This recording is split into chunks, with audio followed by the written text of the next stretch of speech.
Hi and welcome to another guitar tip of the week, and this week I'm going to talk about how to create new chord sounds and new chord variations.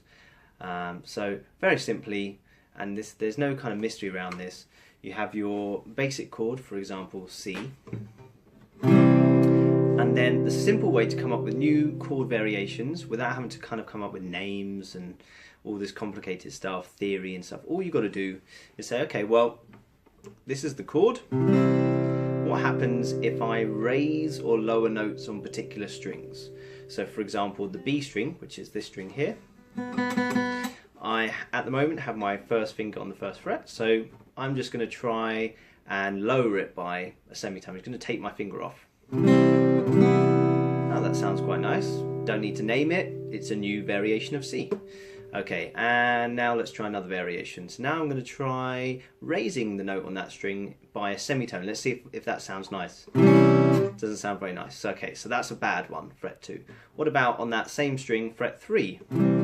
Here. That sounds quite nice. Okay, so now, although I don't really know the exact names of the chords, at least I have this variation idea. So we have C, the first variation idea that we came up with, and the second variation idea that we came up with. Okay, so actually they do have names, C major 7 and C at 9, but we don't need to know that. We just need to know that it comes from C and it has a slightly different sound. Maybe you can start coming up with ideas about the type of sounds, like quite jazzy or quite warm, and then you try it with other chords like G. So you got G, and maybe I'm going to take my third finger off of the high E string and see what that sounds like. Oh, that sounds okay, and that's a variation. So you use what we call parent chords, basic majors and minors, so majors and minors, and then you start just moving notes around those chords and coming up with all sorts of chord changes.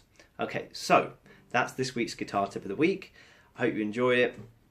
Play around with it, try lots of different chord changes, lots of different chords, come up with variations, and yeah, I will see you next time. If you want to know more about what I'm doing, head over to www.sheldonconrich.co.uk, and I'll see you very soon.